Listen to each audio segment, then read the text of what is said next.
Hi, so in OESP, one of the big projects that you're working on is your course plan for the online course that you're developing. And that starts with assignment 2.18, where you're starting your course plan. So in that assignment, you get a template and you begin to fill in the pieces of that template. That's followed by 4.15, where you're adding an orientation to your course plan. So this is a cumulative assignment. Although in 4.15 you'll be adding the orientation, you'll actually be adding it after the 2.18 stuff that you've put in. So there you'll add the 4.15 stuff, and your submission for 4.15 will actually be the entire course plan, including that stuff from the previous assignment in 2.18.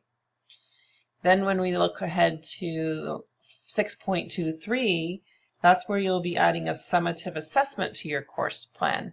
And again, that's building on what's already been put into your course plan. So you'll still have the orientation, you'll still have the template stuff in there, the orientation, and then 6.23 you'll be adding that summative assessment. But the submission, again, is going to include the entire thing.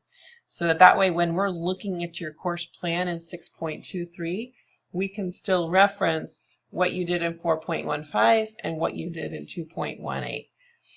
Then you can probably see where this is going. In 8.18, you're adding content to your course plan. Oops.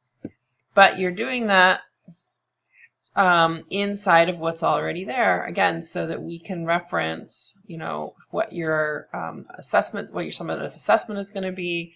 That orientation unit should still be in there, and then the outcomes and the stuff that's coming in on the template as well. So 8.18, you'll be submitting this entire course plan. And then in 12.4, so that's the very last week of the class, is when you submit this entire thing. So you'll be filling in more of the pieces that we asked for in 12.4, but then it's going to be all the way back to 2.18, so all the pieces that you've submitted throughout the course of OESP. So we're calling it a cumulative project, and that's really what we mean by it. You're building upon it through several assignments of the course, and each time you're submitting all of the pieces that you've built thus far. Okay, I hope that helps.